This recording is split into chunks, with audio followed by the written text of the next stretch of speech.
All right, we'll get started. Thanks for your patience, everyone.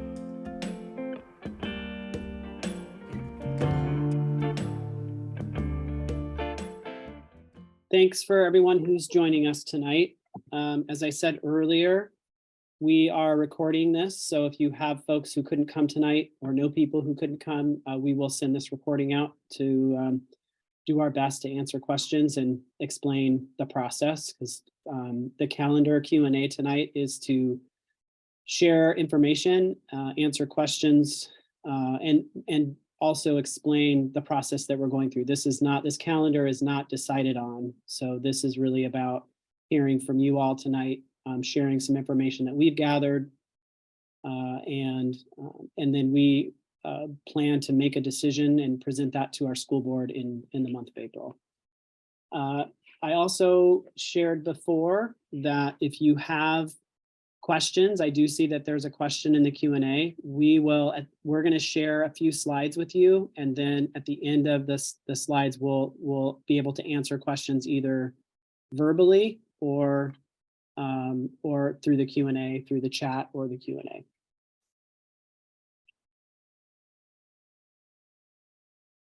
Just wanted to review some of the key reasons of why we are proposing a different calendar. Post-pandemic, we've received feedback from staff and students that just the rigor of school and life has increased absenteeism from school. That definitely is playing a role in our district just searching for ways to reimagine how our current school calendar works for students and staff. So we really are just looking to be innovative while at the same time being thoughtful to the needs of the community, which is why we've asked the question about whether this particular proposal works or not. Staff burnout, fatigue is real. We definitely have seen higher rates of absenteeism for staff. Probably through many of your kids' experiences this year and last, there is just a higher need for substitutes. But at the same time, there is a lack of substitutes. So we're concerned about the quality of the experience that our kids receive on a daily basis, and are searching for ways to, create better conditions for everyone, including our staff. And then we really thought about the ideas of breaks throughout the year. This is not a new concept. We did not want to go to a full year, what we consider a year-round calendar, but we also wanted to look at the idea of what would happen if we provided breaks throughout the year specifically for rest. And on the staff side, some of that would be for professional development. If you've been in Parkrose for a while, you experienced that we changed from what we called the early release Wednesdays every week to one professional development day per month. And that in itself creates some interruptions every month because that extends multiple weekends throughout the year. So we were also looking, are there other ways to do that more effectively while honoring our teachers' time?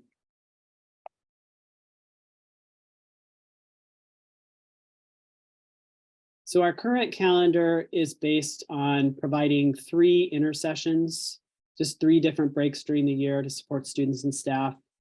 Some of those breaks would also be to do some professional development for staff.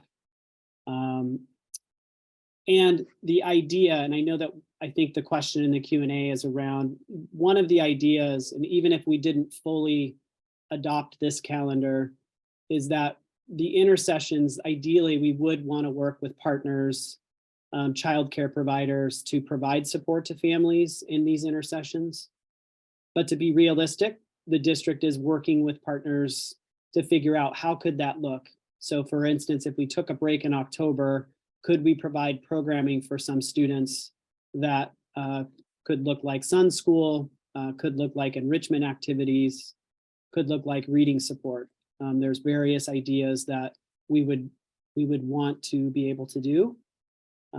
We're also asking the question that we are sometimes provided summer school money.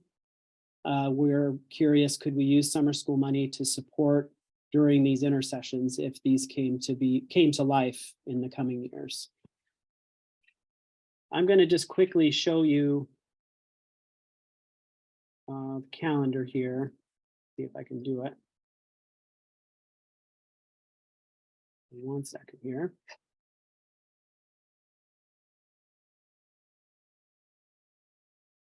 Well, it's not working. So far, you can see, I'm going to share first the parent results that we've had so far. So the other thing is we need to encourage more families to participate in the survey because I want to be sure that we have a good representation of our families. So these are the results as of today, so you can just understand what parents are saying so far. And you can see the variance of, high school, elementary. This pie chart just shows you who, what schools parents are representing. And in some cases, you can see they represent multiple, because I know we have parents who are have kids at all of our schools. I'm going to go over in the presentation some of the likes, the general likes. We have a district team, a district equity team that meets monthly. We actually poured through the likes and the dislikes, the concerns. When we share out the recording, what I'll do is I can share out this results page versus you having to read on the screen the responses. I'm going to just share in general what kinds of things parents are saying, but most important, you can kind of see the results. And I'll just kind of highlight here because you can't read the numbers very well. Right now, we have about just under 40% of families saying they support it. And you can see here, just under 30% do not support it. You have some folks who are unsure. That may be some of you that are here tonight. And then we also have another chunk of people who are on the fence, but willing to give it a try. As I shift back to the presentation, this just shows you how our staff responded to the survey. We did have our staff take the survey. Really what decided us to take it out to parents is that there is some staff support. There's some good energy behind it, but at the same time, you can see here, that again, just about 35% are liking it. Just under 30% are on the fence. And then there are some folks that don't like it. We actually gave them hate as an option because we knew that there might be strong feelings with this potential of a change. So that just gives you a sense of what staff were saying. We made the decision, since there was some support from staff, that we wanted to hear from the community. Because even if we didn't try this calendar this year, do we work our way toward a more inventive calendar that's going to be better support for our kids and our staff down the road?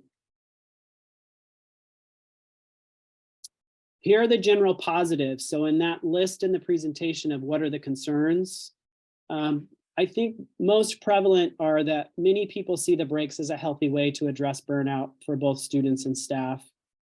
Some folks thought it was positive that we'd shorten the length of time for summer break. Our summer break currently is about 2.5 months.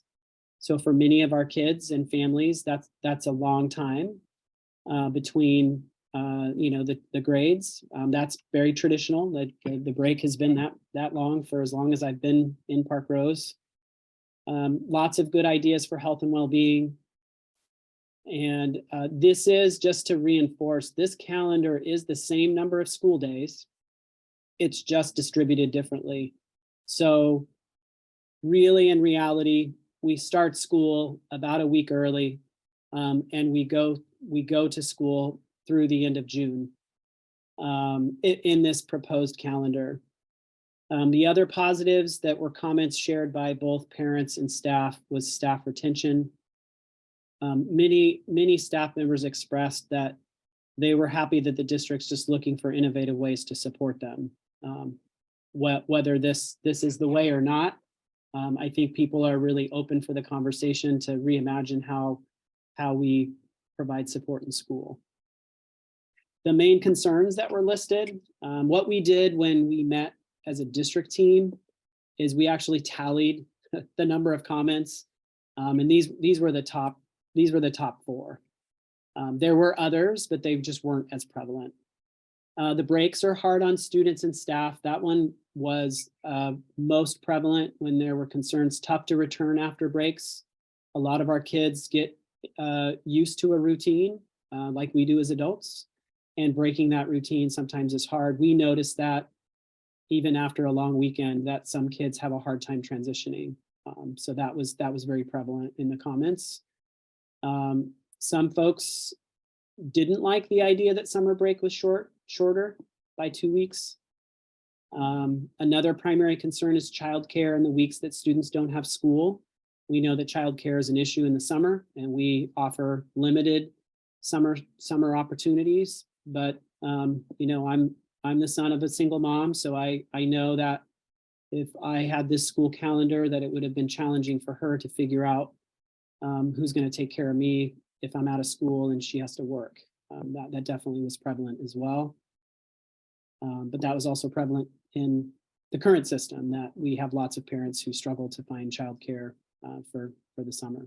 Although there are more programs that support in the summer. And the idea in the long term for us would be to have predictable programming that could be available in these intersession breaks, these 3 breaks that are offered in this particular calendar.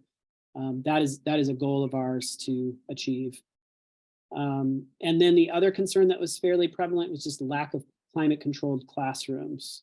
We have very small number of classrooms with air conditioning in our elementary schools. The middle school and high school have actually really great climate control.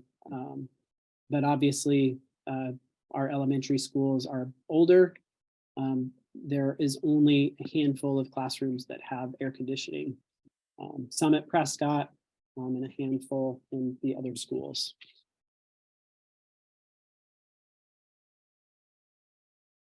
Are there alternatives? This is the last slide. We could blend ideas that were the positives from this and create a calendar that takes a step in the direction of intersession breaks, but doesn't take the full step. We can go back to a standard calendar. That is typically what we do. This process is usually fairly standard because we just present, you know, starting after Labor Day, ending the 3rd week of June. But we really wanted to put some thought to this year. We are trying also to align professional development days so that there are less interruptions to the school calendar. So, you know, we've also thought, is that one way where kids take a longer break, but there aren't as many interruptions during the year? Same concept, clustering PD days together for a hybrid break for students and staff is another way we could look at, but maybe just not as many, you know, 1 or 2 versus 3. Okay, I'm going to stop there because really we've kind of reached the point why we're here. But just so you know the next steps, we are going to send another request tomorrow to ask for survey completion. We are going to have a deadline for the survey March 31st. And then the week after the break, the district, meaning the team, Mr. Andre Goodlow, our director of teaching and learning, are here. Jason Smith, who's part of our teaching and learning team as well. We'll look as a larger group at the results. And if the trend stays the same, then really what we'll be looking at is like, well, are there alternatives we could present to the board, including the recommendation of a standard calendar? We will share the results of these surveys with the board at the April 10th work session. We will communicate what our proposal to the board will be to the community. So if you're feeling strongly one way or the other, you would have an opportunity to share your concern or your support to the board at the April 24th board meeting, which is when they would vote on a final calendar. Because one critical component that our school board does do is they are the approvers of the calendar. So what we do as a district is we make a recommendation and the rationale for the recommendation, and then the board votes on that final calendar. So I plan to bring a recommendation to the board on April 24th. That week of April 10th, I plan to communicate back out to the community to share with you what the calendar proposal will be so you can look at it. And then if you have questions, concerns, the board meeting will definitely be a place where you can share those concerns or those questions. Okay, so let's move on to questions. I'll stop sharing and let's see.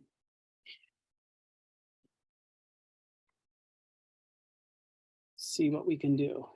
All right, so you're welcome to kind of fill in the Q&A. I know that the team's been trying to answer. I'll just kind of go in backward order. So Kimberly, we will send you we'll send the survey again out to tomorrow. So you can answer those questions. And I know that people are making plans for summer, and that we are trying to expedite this, but not go too fast. Jana, absolutely. We can definitely send paper notices alongside electronic notice. I can share. What I can do is, let me see here.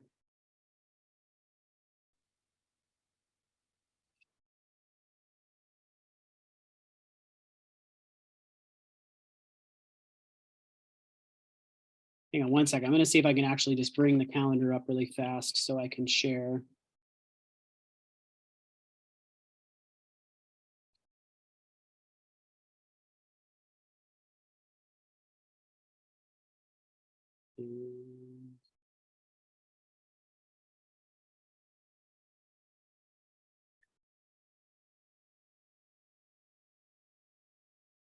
So real quick, for those folks who are looking for what it would look like, you can see that school would start earlier in August. If you are familiar with Portland Public School, they start a week earlier. We typically don't start until right after Labor Day. The intersessions would play out in that October would be the first intersession. This calendar would be genuine breaks for students. We likely would put some professional development time into the weeks so that we're not adding other days that would be off days for kids. You can see November this week here that's highlighted in red is the Thanksgiving week. We normally do conferences at that time. This proposal shares that conferences would likely have to happen on another time.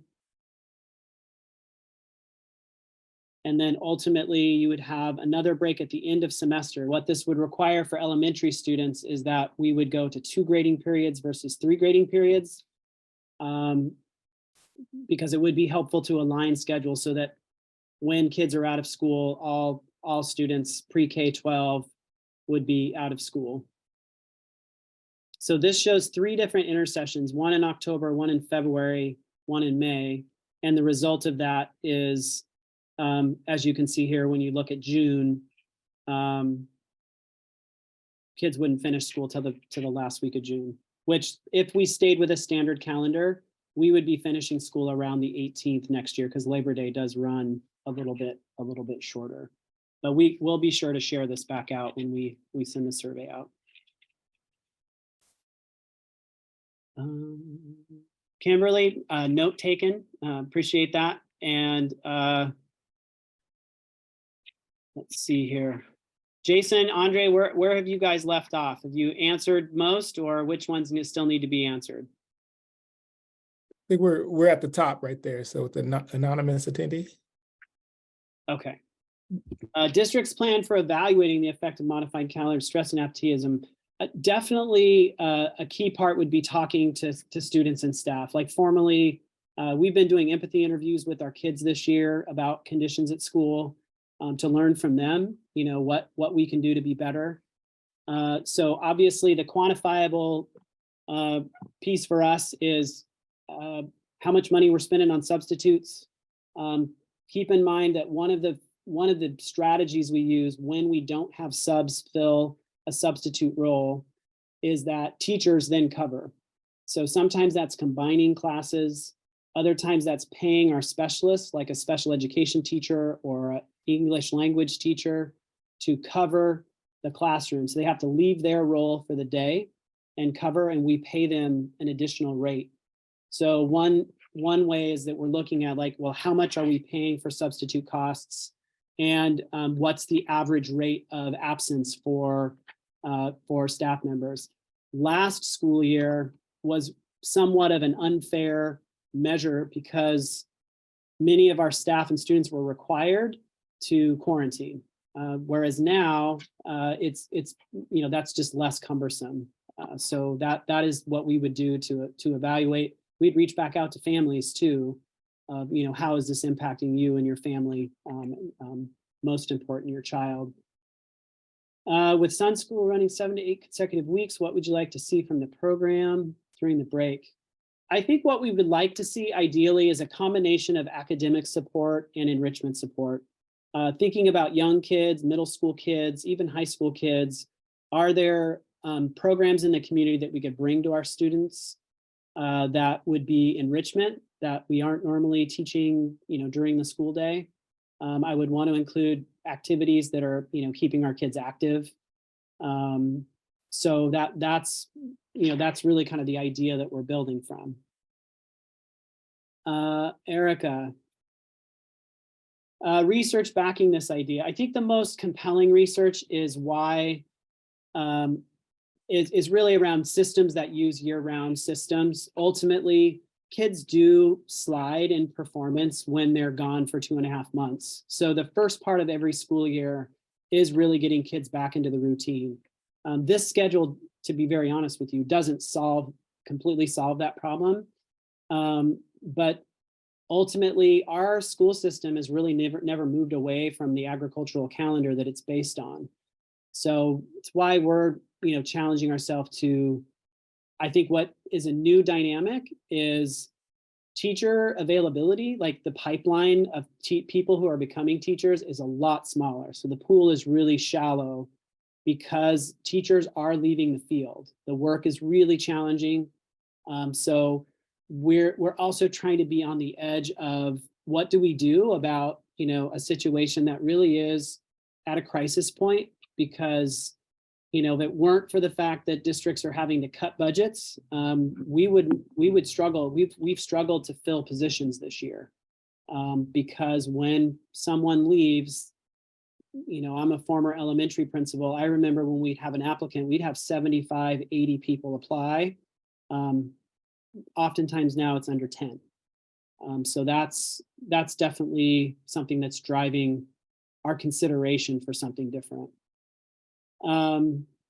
Cheryl, we are looking at, if we weren't to do this calendar, right? You can tell from the parent survey that, I don't have compelling information to bring the board to say, like, this is what we have to do.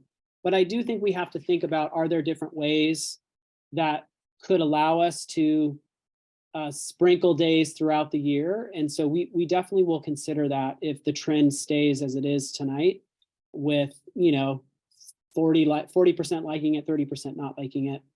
I do think that part of this is a long-term conversation to educate and answer questions of parents, to kind of prepare to think about what might this look like in the future. Michaela, your question. Yeah, we would need some support, and we would need to advocate for funding to provide support. But I also really appreciate our partnerships, and our partnerships have been great. They were great during the pandemic, providing support. So I think it's a combination of funding and also asking our partners to serve our district in a slightly different way. But I think in a perfect world, we would be able to use summer school funding to support these intercessions, alongside also supporting summer, because this calendar does not solve, it's still 2 months that our kids are out of school. Yes, Erica, there are a lot of discrepancies. I would love for all of the districts to be on the same calendar. I have shared, to be transparent, I have shared this concept with the metro area districts, the Multnomah County metro districts, because I would love for us to be able to be on the same schedule, because I know that that is also a concern that came up in parent concerns, because if you're a parent and you may, there are occasionally where parents have kids in different districts, and that presents a problem. Yes, Jana, all the schools would share the same schedule, and the proposed start date for August 22nd would be for teachers, and the kids would start the following week. So the difference, the kids started right after Labor Day this year. They would start just a week earlier, essentially. An anonymous attendee. Yeah, hey, Mr. Goodlow, in terms of like the question from anonymous attendee, kids missing days the first week, does that affect like elective signups or activities they may? No, all the elective, all course requests are done the previous spring. Okay. Hopefully that, yes. I mean, our goal would be to be flexible and understand, because we do experience, regardless of the calendar, we experience a lot of families kind of filtering in that first week of school. Marty, what teachers will do who have kids in other districts? That's one of the core, I think that's one of the core issues that's been brought forward. And actually, one of the reasons that makes this proposal difficult to implement, because some of our teachers, the core reason they didn't like this calendar is because they have kids in other districts. So I think that is one of the compelling reasons why we might not do it. But the question then comes down to, okay, well, what can we do? Because again, like I said, if I was able to kind of create the perfect world, we would all share the same calendar, but obviously that's not the case. Teachers that hated this idea, I would go to the above question, which is, I think we have a lot of educators who live in this community and they have kids in other, like either kids going to school here in our district. We have teachers who live in Parkrose who teach in other districts. So how does that impact them? Because ultimately, if they've got to go to work, like, for all of us, you go to work in your kid's home, you don't have access to programming. That's part of the struggle, as I'm sure it is when we have a professional development day at the end of an extended weekend. Jen, yes, what we would need to add air conditioning is that we would have to pass a capital bond in the district. So we don't have the necessary funds to put air conditioning in the elementary schools. We would have to make a long-term goal to do that if we were to adopt a plan, particularly that ran kids beyond, we by standard usually are done by the third week of June. And as you know now in Portland, that doesn't necessarily mean you're safe from hot weather. I mean, usually the first part of September and sometimes in June we get that hot weather that makes it hard. Kimberly, your point is well taken. Our goal, if we were to do this, would be to have some of our classified staff, paraeducators, we would be able to ideally pay them to provide one-on-one help or small group help. And that is definitely something we would seek out if we were to adopt this calendar. Anonymous, why not return to half-day Wednesdays? Well, the reality with half-day Wednesdays is that I think for high school parents, possibly middle school parents, it wasn't as much of an impact because the kids were being released later in the day. Like they were missing about an hour and a half of school. Our elementary kids were being released at noon. And I heard from a lot of families over the years that was really, really having an impact. The same thing we're talking about, childcare. Some of the SUN programs didn't run on Wednesdays because the providers didn't provide support on those Wednesdays. So I guess the question comes down to, is it easier for kids to leave school early once every week or to distribute the time differently? And we just found, particularly for our young kids, that half-day Wednesday definitely had an impact on community and influenced, parents. Champions will remain a partner. We will, obviously, they always will provide full day care for a fee. We are trying to advocate for scholarships, right? Like if this increased, the more kids that are enrolled in the program, they're more willing oftentimes to provide scholarships. But another way that we used emergency relief funds from the federal government in the summer of 2020 or 2021 is that we were able to actually buy slots for kids at a discounted rate. So we were able to provide almost 100 kids childcare. But again, it's not something we could promise to every kid, but we could definitely do our best to try to accommodate some families' needs. Will buses run? I think we could get to a point where we could run buses, particularly because we're not running buses to and from school. And that would be a logistic that we would have to work out. What were the staff concerns that led to the consideration of the modified calendar? I think, well, with the teachers, I think that there is a majority of teachers that actually like this. I think the two things that were really clear from staff is like we hear it directly from them. The work is really hard. The number of people, frankly, like who come to HR who need to take medical leave for stress is increased, tenfold since the pandemic.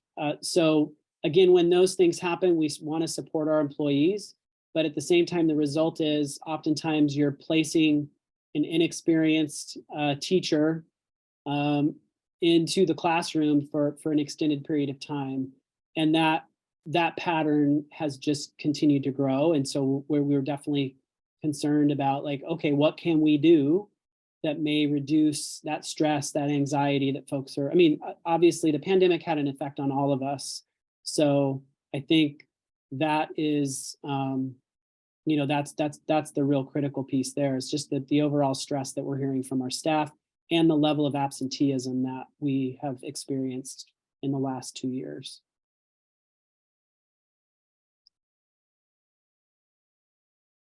Cheryl, I'm reading your comments, so I'm just going to read through and then respond.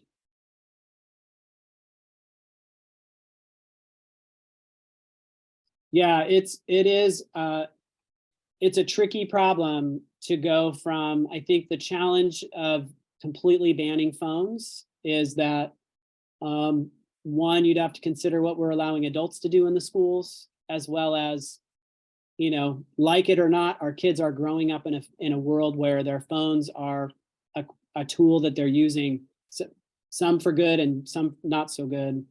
And we know that school systems that have banned phones, ultimately the result of that is just an increase in, discipline and kids getting in trouble at the office. So it is a conversation that we're having. It is, when we are bargaining a contract with our teachers, it comes up. How do you find the fine medium? We talk to kids about this, because obviously our kids have strong feelings about. Many of our kids in the middle school and high school feel like in a classroom where they feel like the teacher has relationships and connections with kids, that there isn't as much of a problem, but sometimes it does rise its head and become a problem in the school. So it's definitely something we're talking about. How do we navigate everything from phones to the artificial intelligence that kids have access to now? It's really a critical issue that we are talking about. Kimberly will definitely note, and I can share your comments with our nutrition department and your concerns about the quality of the food. Anonymous attendee, yes. Champions grew from a program at Prescott and now exists at 3 of the 4 elementary schools. When we're able to demonstrate that these programs are full, like I know Prescott has a waiting list, that we would likely then add to a 4th school, which could be possibly Sacramento. The the problem becomes when you reach the limit is just, it's all about classroom space. The space at Prescott is probably the most usable space because they're actually able to use a classroom, but our schools are still full enough to where, the program at Russell is working with the Sun program in the multipurpose room and the cafeteria at the same time. So space definitely is part of that issue that we have. But we are working to kind of increase the number of spots that we can provide. Would an alternative such as weekend Fridays be possible? Yeah, we've talked about under the one part about a 4-day week or more extended weekends is that makes the year longer, and just as important, it makes the day for kids a lot longer. Because you have to, one of the requirements for all districts in Oregon is that you meet a standard of, for elementary kids, it's 900 hours. For high school students, it's combined 990 hours for 9th through 11th grade and 966 hours for seniors. So you essentially would have a calendar that goes earlier in the summer, starting in August, and then going further into June. And we definitely saw that wasn't as popular because the bottom line for teachers is it's much longer teaching day, and it's a much longer day for our kids too. Yes, we have thought about changing the schedule. We actually are considering a high school during the day schedule that isn't necessarily associated with the calendar. But we have talked about the day-to-day looking different to accommodate some of those needs. So we are definitely having conversations about that. More bus drivers, possibly. I think the part of that is that every organization that works in our schools has the same staffing issues that we do. Our district has 8 bus drivers, so absolutely. I don't know if we would need more because we are able to provide to and from school. But we would also have to consider if we're providing bus transportation during those intercession weeks, we would need our bus drivers to work on those weeks. And that's, that's something that we'd have to work out. Yeah, we can do a 40-day-week schedule. The implications of that, as I said before, is just a longer school day. So just as an example, the high school kids start school at 8:45 and they go to 3:35. You'd be looking at adding about an hour and 15 minutes to their day. So they'd be getting out of school around 4:30, 4:45. And the school year would have to go longer. And so we thought that would be more challenging for our staff. We weren't sure if that's going to relieve, because we're an in-person business. Would that relieve the stress? We weren't quite sure if that would do that.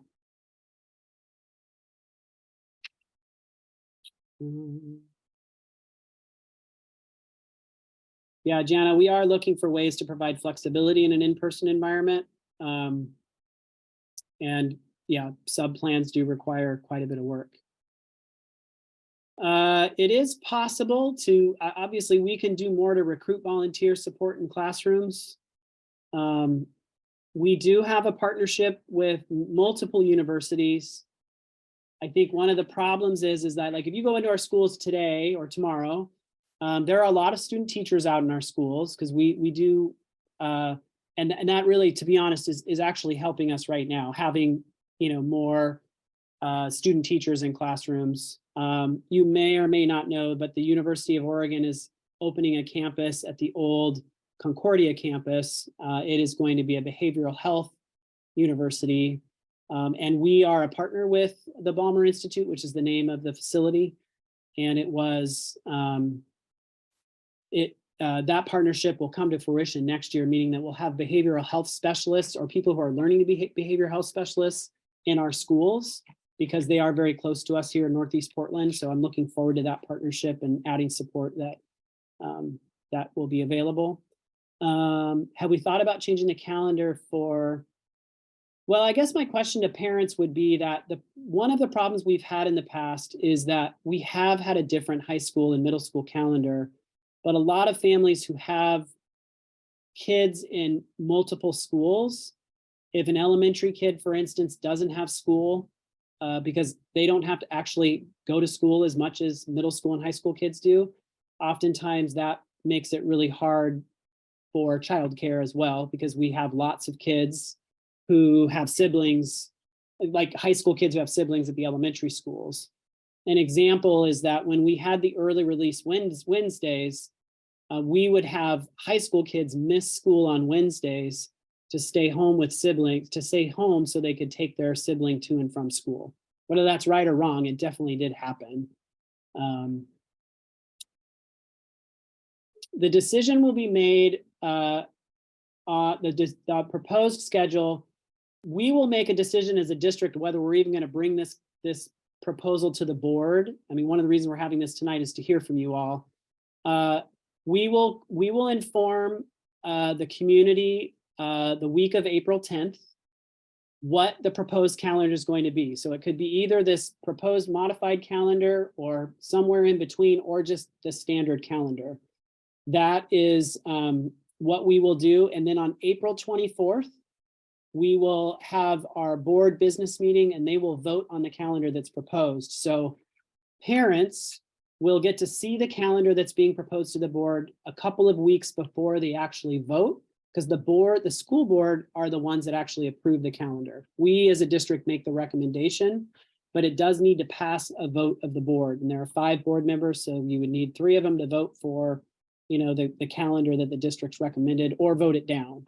So you do, as a patron and a parent, have the ability that once you see the proposed calendar, you can come to the board meeting and make a public comment about your support or your concern about the calendar. But to be very honest with you, right now, there's mixed reviews, particularly from families. So we don't want to force this or coerce families into a situation that actually makes you question whether you want your kids in the district. But we want our community to know that we're trying to think of ideas that could help with these issues that we're seeing. Harmony, if the proposed calendar is not approved, well, I would imagine we will present a calendar that we think is more digestible for staff and community. And if we don't think that this current calendar has it, and just be honest, like this calendar has really mixed reviews from parents right now, but we only have 220 parents who've responded thus far. It could look 2 different ways, Harmony. It could be a modified version of this to where maybe you see like a week break somewhere in the school year where teachers have professional development and kids are off, like maybe like Thanksgiving week, and we do conferences on a different week. Or you're just looking at a regular calendar that, like this year. We are trying to think differently about when we do the professional development days. So you might see like some adjustment to when those days will happen.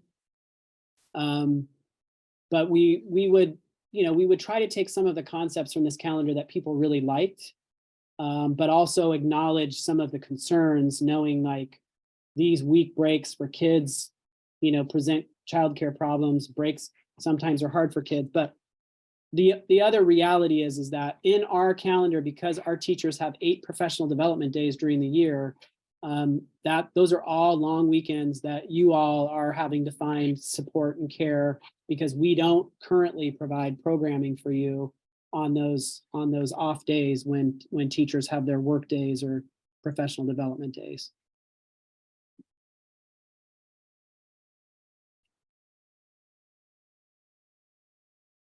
PD days are used 2 different ways. One is direct professional development provided by the district. And that, for instance, at elementary school, we have a new reading curriculum. So a lot of the reading curriculum has been reviewed and practiced. And then the other part of the day, half of the day, is for teachers to do preparation and planning, grading. We basically split the day in half between like what we call teacher directed time, district directed time. Is how those days are used. Nutrition departments, cleaning kitchens, bus drivers are working on buses. All those days are part of that. Thanks, Kimberly. We're doing this to hear your feedback. I'm glad that you came and are sharing your thoughts, because, you know, if we do something like, we have to do it as a community, and we don't want the district to be like just imposing without really being thoughtful of the circumstances it creates for our families. Will the PD days be added to the off days that are already proposed, or will they be part of those already off days? I think, Michelle, if this were to be the calendar, I think for it to be more palatable to families, I think the PD days would be integrated into those, have to be integrated into those off days, so that when your kids are out of school, those are the times they're out of school, and we're not going to sprinkle other days there. Part of the goal would be clustering professional development days, so teachers may have multiple days to plan. So if they feel better prepared, I do think that for many teachers, that could have a huge impact on just feeling ready for the day-to-day. Or in some cases, if they know they're going to be out for a medical procedure, or they're going to be gone, you know, they can prepare sub-plans more effectively, because that is really hard. Super hard to be sick as a teacher, because like, you don't feel well tonight and you got to get ready for tomorrow. You know, we ask our teachers to have sub-plans available, but that's really hard in the circumstances when you suddenly, you know, come up sick. Any other questions before we close?